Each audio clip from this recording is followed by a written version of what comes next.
여러분 혹시 맛집 좋아하시나요? 유명하다는 맛집에 갔는데 메뉴판에 메뉴가 100가지나 있다고 생각해 보세요. 재료 관리는 될까요? 맛은 보장될까요? 아마 이도 저도 아닌 맛에 실망하고 나올 확률이 높을 겁니다. 그런데 여러분의 연금저축 계좌가 지금 딱 그 꼴입니다. 이게 요즘 좋다더라. 미국 테크주가 대세라더라.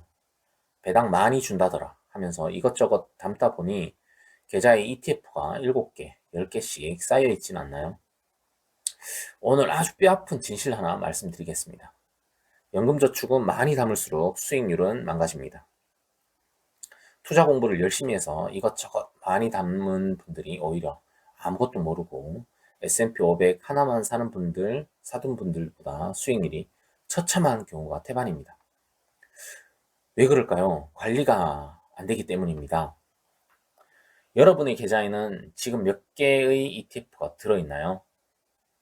지금 바로 앱을 켜서 개수만 확인해 보세요. 그리고 댓글에 그 숫자를 적어 주십시오. 제가 그 숫자를 보고 여러분들이 계좌가 폭락장에서 가장 먼저 무너질지 하나씩 짚어드리겠습니다. 연금저축은 일반 주식 계좌가 아닙니다. 이건 100m 달리기가 아니라 42.19km를 뛰어야 하는 마라톤입니다. 마라톤 선수가 등에 화려한 장식품을 주렁주렁 달고 뛸 수 있나요? 아니죠. 최대한 가볍게 꼭 필요한 것만 챙겨야 완주할 수 있습니다. 계좌가 복잡해지면 우리 마음이 흔들립니다. 하나가 오르면 팔고 싶고 하나가 떨어지면 무서워서 손이 나갑니다. 연금에서 가장 무서운 건 손을 대는 것 그 자체입니다. 자꾸 사고 팔다 보면 결국 지치게 되고 결정적인 순간에 연금을 깨게 되죠. 연금을 깨는 순간 여러분은 국가와 했던 절세 약속을 어기게 됩니다. 55세 이후에 연금으로 받으면 3.3에서 5.5%라는 아주 낮은 세금만 내면 되지만 중도에 해지하면 어떻게 될까요? 여러분이 받은 세액공제 혜택과 그동안 불어난 수익 전체에 대해 16.5%라는 어마어마한 기타 소득세가 붙습니다. 비유하자면 10년 동안 정성껏 키운 사과나무를 수확도 하기 전에 뿌리째 뽑아버리는 격입니다. 그 사과의 6분의 1을 세금으로 그냥 헌납한 거죠. 그래서 우리는 절대 깨지 않을 구조, 관리가 필요 없는 단순한 구조를 만들어야 합니다. 첫 번째로 담아야 할 ETF는 여러분의 노후를 끌고 갈 강력한 엔진, 타이거 미국 S&P 500입니다. 미국 주식 너무 많이 오른 것 아니냐고요? 여러분, S&P 500은 단순히 종목을 모아놓은 게 아닙니다.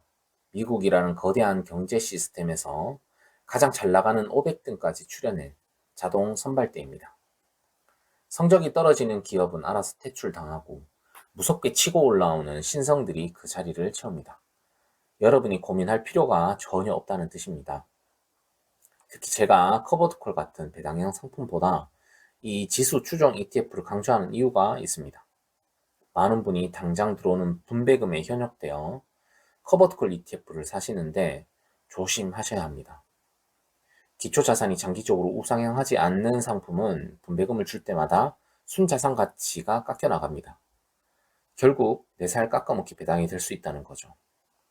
하지만 S&P 500은 기업의 본질적인 성장을 따라가기 때문에 장기적으로 내 자산의 알맹이가 커집니다. 여기서 가장 중요한 건 수수료라는 이름의 좀도둑을 잡는 것입니다. 연금은 시간이 깡패입니다.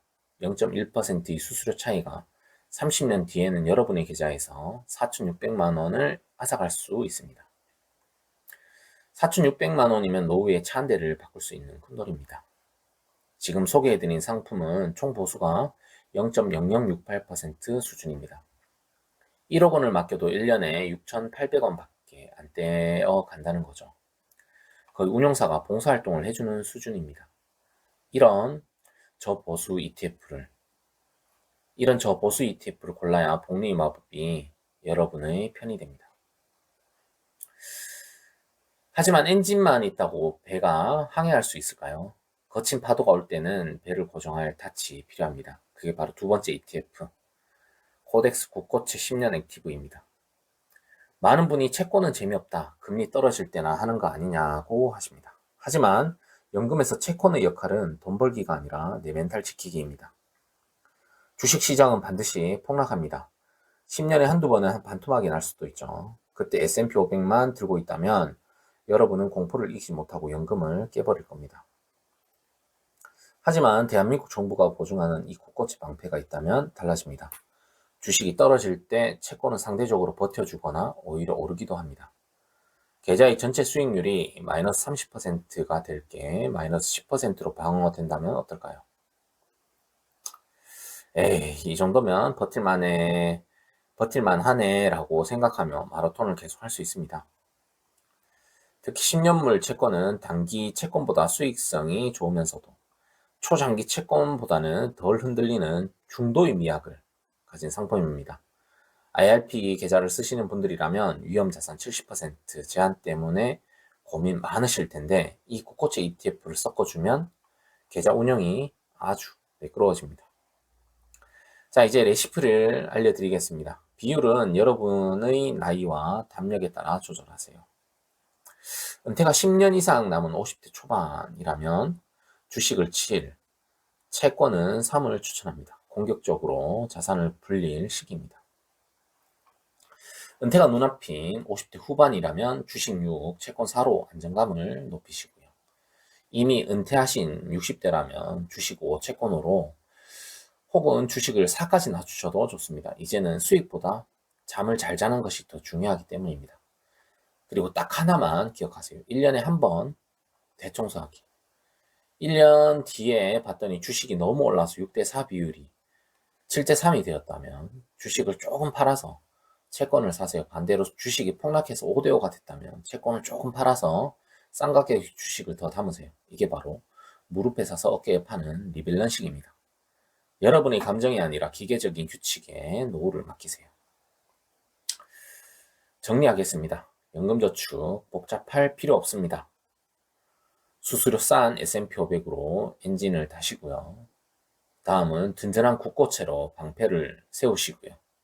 다음은 16.5% 세금 폭탄을 기억하며 절대 깨지 마세요. 여러분의 노후는 로또 한 방으로 결정되지 않습니다. 오늘 여러분이 계좌를 정리하고 세운 이 작은 원칙이 10년 뒤, 20년 뒤 여러분의 미소를 결정할 겁니다. 지금 바로 계좌 열어보시고 궁금한 점은 댓글로 남겨주세요. 오늘 영상이 여러분의 노후에 작은 등불이 되었길 바랍니다. 시청해 주셔서 감사합니다.